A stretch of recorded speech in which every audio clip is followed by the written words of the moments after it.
Solve பண்றப்போ அதுலயே முழுசா மூழ்கிடுவோம். கரெக்டா? கன்னத்துல கை வச்சுட்டு சிந்திக்கிற மாதிரி உட்கார்ந்துருக்க மக்கள் எதையோ நினைச்சுக்கிட்டு இருப்பாங்க. இவன் அவங்க கண்ணை கூட அதிகம் சிமிட்ட மாட்டாங்க.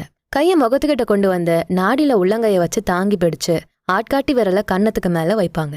மத்த எல்லா விரல்களும் வாய்க்கு கீழே இருக்கும். இப்படி வச்சா யார் பேசுறாங்களோ அவங்கள நோக்கிதான் இவங்க சிந்திக்கிறாங்கன்னு அர்த்தம். இப்போ உங்ககிட்ட பேசிக்கிட்டு இருக்கப்போ ஒருத்தர் இதே மாதிரி கைய கன்னத்துல வைக்கிறப்போ நீங்க கொஞ்சம் உஷாராகிக்கணும். ஏன்னா அவங்க உங்களை இவாலுவேட் பண்ணுவாங்க. நீங்க பேசுறதை இவாலுவேட் பண்ணிக்கிட்டு இருப்பாங்க. இப்போ உங்க வேலை அவங்களோட அந்த இவாலுவேஷனை இன்ட்ரெஸ்டா மாத்துறது தான். சிலர் தலைய லைட்டா மேல தூக்கி சிந்திச்சுக்கிட்டு இருப்பாங்க.